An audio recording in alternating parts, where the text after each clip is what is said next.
Good morning, everyone. Welcome to the BB Siemens Scalability Brigade meeting for July 30th. We have a few items on the agenda. The first one are just maintenance items. For example, we created a Jira dashboard to track the efforts for the Volta 2.5 release. Some of the items in here are the one ported from 2.4 things that didn't make it in. Some others are new, and I expect that that we'll have some new items going forward.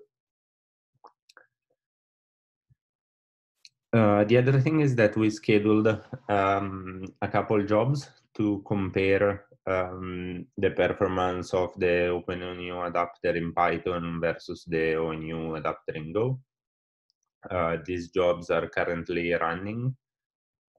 And as we can see in the result for 64 ONUs, the Python version, we are just checking activation for now. So how long do the device takes to get into the active enable state, and how long does it take for the ports to show up in ONUs? And in the Python version for 64 ONUs, we are around between 40 and 45 seconds, while when we look at the OpenONU written in Go for the same number of ONUs, we are, I would say, between 11 and 13. So I think it's clear that the new version is going much faster. We also scheduled jobs with the same settings, a bigger number of ONUs, 256. When we look at the Python version, we are around 170 seconds, and when we go check at the Go version for 256, we have some failures that I need to investigate, but when things work, we are still very close to the 12 to 15 seconds. So I think these are great numbers. We need to identify where these failures come from. Do we have one OpenONU Go running compared to multiple Python version? No, sorry, this comparison is, that's actually a very good point. The comparison is one OpenONU, one adapter in Go and one adapter in Python. Okay. Because we wanted to have a fair comparison. We can try to make another job for the Python version with 256 devices with maybe four adapters and see what's the difference. Okay. Thanks. Let me make a note here.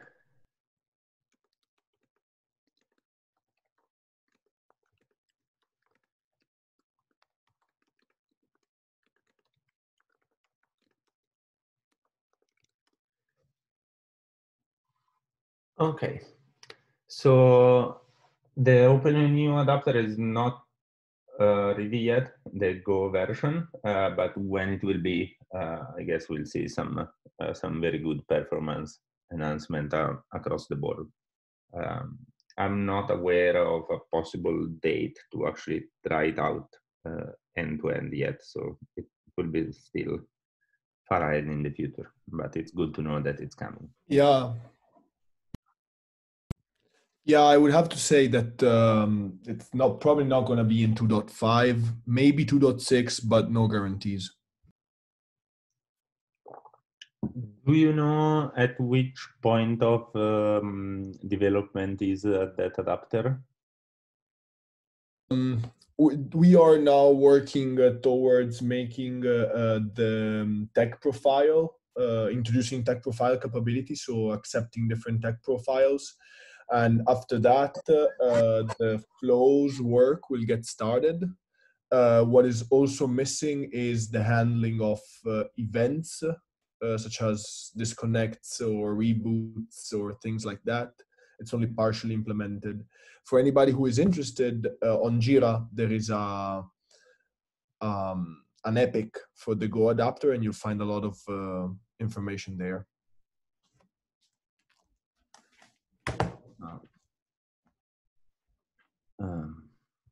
Went in the wrong place.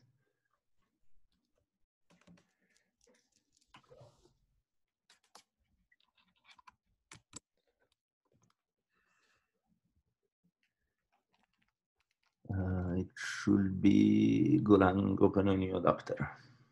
So Yep, if you're that's that. interest, take a look. Honestly, I should take a look at this too. Okay, so these were part of the good news of the day.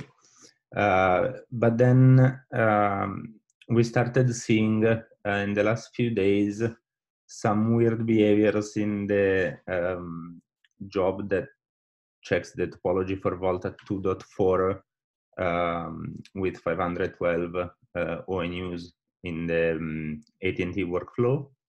The job fails from time to time. I will say it's not very stable lately. And if we look at the plots for the last 20 builds or so, we see that it succeeds pretty much 50% of the time. I started investigating it. I don't have anything conclusive yet, but I've identified two issues. One is in the subscriber provisioning. If you look for fail, it failed exactly at this stop, and the SSH error in ONUs is showing up again. So this is the first thing I'll focus on. If we go look in the robot logs at the point in which it fails, it basically cannot connect to ONUs anymore. When we try to log in, we get this SSH exception that is a little weird. It's also a little weird that we have never seen this before. And the other point in which it fails is in the flow validation after the subscriber provisioning. I haven't investigated this at all, but this makes me think that there are some issues in Volta. Is that due to a previous test failure? It shouldn't be, because yeah, this build doesn't have the robot logs. They're not collected for some reason. But it shouldn't be, because the subscribers in this build are correctly provisioned. So the previous step has succeeded. And so it has to be something in Volta, because if I go look at the logical device flows, I'm guessing some of them are missing, because that's what the test is checking. I'll need to find a build with the robot logs to see exactly what happens. Okay. So I don't have any good information at the moment. It seems like that no pods restarted during the build, so that has been ruled out, but seems like we don't have any error in the core, so really don't know what's the problem there in this particular build, and without the robot logs it's pretty hard to This is on a real targets, right? this is on a physical pod but with BBSIM. I see. Okay. Yeah, and luckily we don't own 500 ONUs,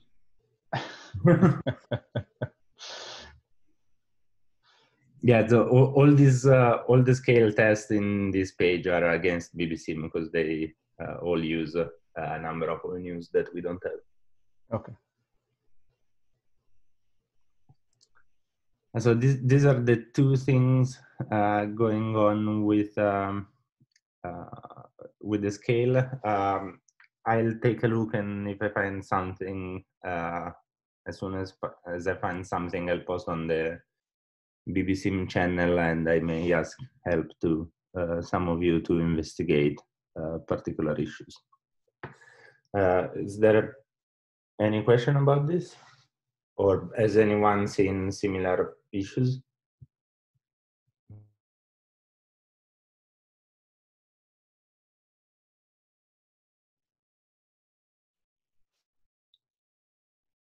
Okay, so I'll keep looking and I'll keep everyone posted.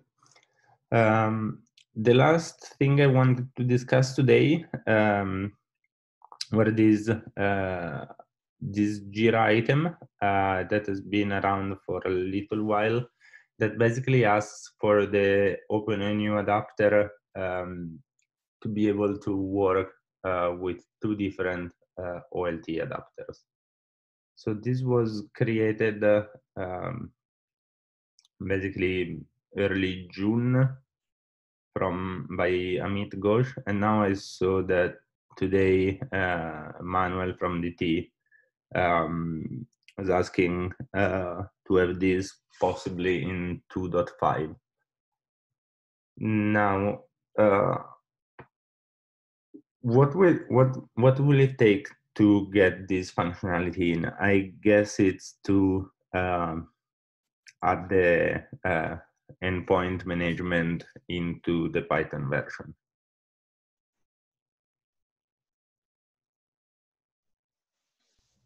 Yeah, that's correct. I guess either that would be in PyVolta or actually maybe embedded within the ONU adapter itself. Yeah, I think it probably in a couple places. I think it mainly comes up with the topics that things listen on and reply to. So, because right now you can set that on startup and it can be OpenOLT, and like I use TibetOLT, but that's on an entire device adapter basis. So you probably need to be able to set that on a per device handler basis. So as each ONU comes up, he has a different topic. So that's a subscription to listen to mainly. So that's a little bit of PyVolta work and a little bit of OpenONU work. Yeah. So in the Golang version of the library, Ken added this feature in which the association between device and topic is managed by the library, and that was to support multiple instances of the OpenONU adapter. So that given a device ID, the OpenOLT adapter can figure out what is the right topic for the OpenONU adapter to send a message on. And so I believe this exact same method can be used in the Python library to go the other way around. But I think we should, I'll probably try to summarize the work somewhere and push it off to the TST for a decision, because we are going to deprecate the the Python version of the adapter at a certain point. And I'm not sure how worthy it is.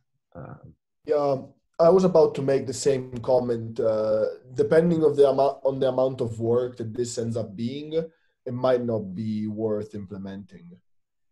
We can live with the limitation for a couple of reviews, for a couple of releases, and that's it. Yeah. Because if we're going to deprecate it in 2.6, maybe, that's like 6 months down the line. It's not too much. And if it's a huge amount of work, might not be worth it. It's not only the amount of work to implement it, I guess it's also the amount of work to test it and to maintain it versus the downside of having multiple adapters. Because as now, yeah, you may need to spin up two adapters, two OpenONU adapters if you want to use different OLTs. But that doesn't strike me as a blocker. Yeah, actually, I've actually looked at this a little bit, just trying to get the PyVolta a little in better shape. And it might be that, and this could also be applicable to the Go version, the initial conversation from the OLT to the ONU is a over the ONU's topic, and in that Kafka message there's a from adapter topic. So on the first ONU indication saying that that the device is coming up, so it can go past activate, it could actually learn the reply topic there, and I don't think you would have to configure the ONU adapter to know what the OLT topic is, because it would learn it on that first ONU indication message.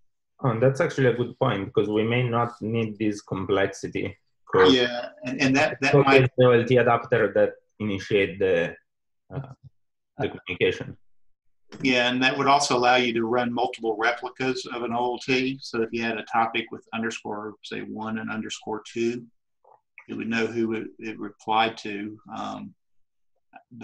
So that might simplify a few things. We just have to consider what happens on an OLT adapter restart condition, if anything happens to change.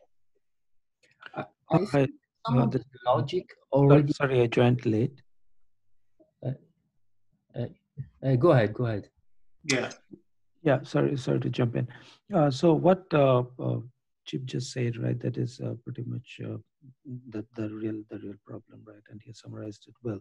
So that is how it used to be, that the topic on which the ONU adapter would reply back to the OLT adapter was getting passed in the proxy address that the core used to send to the ONU adapter. But instead of the topic really being there, it was the device type, and that was it used to come as open OLT. So instead of that, if we really put the topic in there, then I think that should fix the issue, I would think. So basically, we just have to go back to the change that we have done of taking the topic from the command line. Instead of that, the earlier code used to be that it used to be picked up from the proxy address. And if it still gets picked up from the proxy address, then I think it should work. I think the other option is to use this from topic to topic in the intercontainer message header. Because I think that when the OpenOLT sends a message to the OpenONU, it will set the from topic to its own topic and the to topic to the OpenONU topic. And so the OpenONU can just reply on this guy. Is that not just the case today? I think it's the case. We are just not using that. Oh, okay. I thought that was the logic within the Kafka library. Yeah, it's there, but you actually can see that the OpenONU sometimes sets a subscription on _1 replica, but then he'll actually do OMCI messages with a from topic without the underscore, so it's not too consistent. Oh, okay. But I think probably listening to the from topic on that ONU indication, and maybe also, and I'm pretty sure that ONU's cache the device ID of its parent OLT. So maybe on a restart, say in the future we migrate the OLT to a different replica, or it has a different topic name, he'll have the same device ID. So you could do another ONU indication to say, hey, I moved. Yeah, but regardless of restarts, etc., it is always the OpenOLT adapter that initiates the communication with the OpenONU. Yeah. I'm just saying, in case the OLT container does a restart, or you know, you scale it up or scale it down. You know, in the future, the OLT may move, of course, to a different, you know, pod. But so the topic name could change.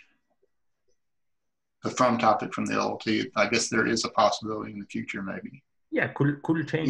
Yeah. If OpenNU always replies to that from topic, then it doesn't matter if it changes, because it always replies to the latest topic. But the OMCI communications is initiated by the OLT adapter. I mean the ONU adapter. So if the OLT should happen to change location to a different topic, the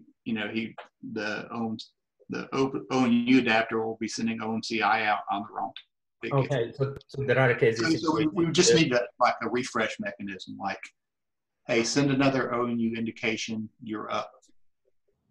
Yeah, so there are cases in which the OpenNU adapter is the one that initiates the communication. Yes, yeah. So on OMCI communications and such. Yeah, I believe there was some learned behavior in the Python version a while back. It could be that the learned behavior of matching the device to the topic of the originator. It could be was only between the core and the adapter, not between adapters. I need to take a look at the code, but I think there was some learned behaviors there as well.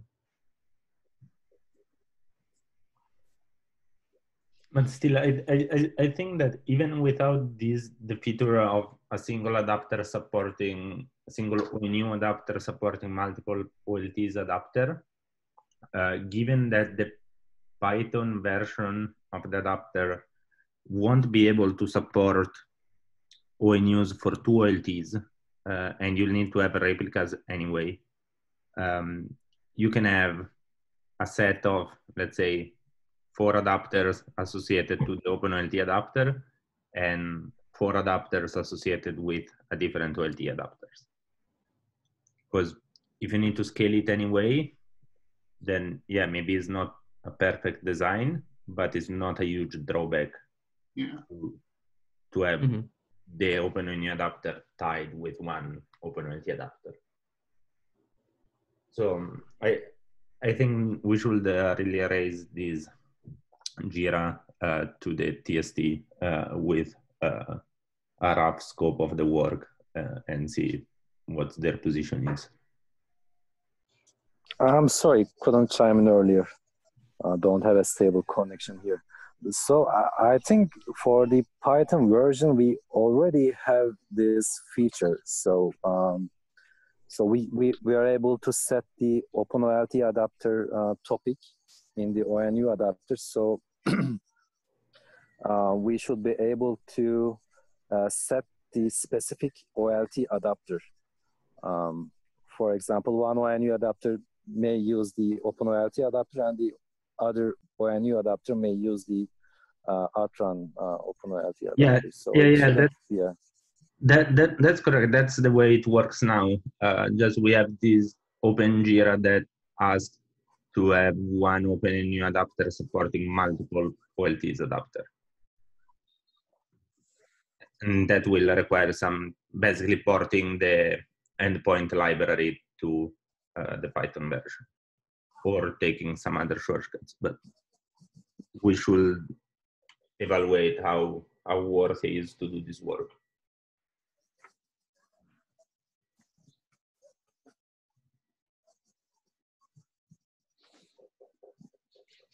Does it make sense, Serkan? No, actually not. So what you said is true. It's the same thing I was saying, that we can associate one OpenOLT adapter with one OLT adapter. And I think that's fine because the OpenOLT adapter can support much more devices than the OpenOLT adapter. So it's fine because you'll still have multiple OpenNU adapters talking with a single OpenNU adapter. Yeah. This is asking for a case in which you have 2 different OLT adapters, let's say randomly, one Atran OLT adapter and one OpenOLT adapter. And then you have a single OpenONU adapter that manages the ONU for both of them.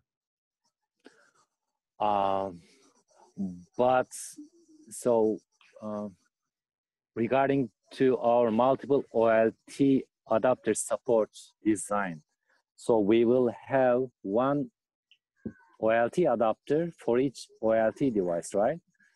So there is no case so there will be multiple OLT adapters if we have Atran and the other, for example, H-core OLTs in the same voltage stack. So Yes. that's why I couldn't get it. Yeah. Yeah, and then of course Tibit has an OLT adapter. Oh yeah, that's a different story. Yeah, but what I was saying is that we should evaluate the amount of work to implement these versus the drawback of saying, okay, we'll quote unquote scale up the OpenONU adapter, saying these 3 instances of the ONU adapter are for the Tibit OLT adapter, and these 3 instances are for the Atran OLT adapter, and these 3 instances are for the H-core one. Because at a certain point you need to scale the OpenONU adapter anyway. So there may not be a huge benefit of having this. Yes, definitely.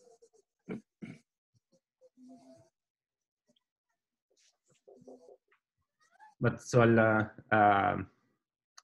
I'll try to take a shot of how much work will be required to achieve this versus the drawback of not having this, and I'll send it out to the mailing list to give everyone the opportunity to comment on it and make sure I didn't write anything stupid. And then we'll forward this to the TSD. Is that okay with everyone? Sounds good to me. That sounds good. Yeah. Yeah, and I think the ONU work on the Python adapter is probably less than a few hours. Plus testing.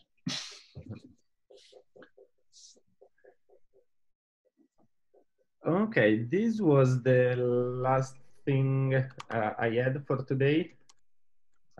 Is there anything else we need to discuss?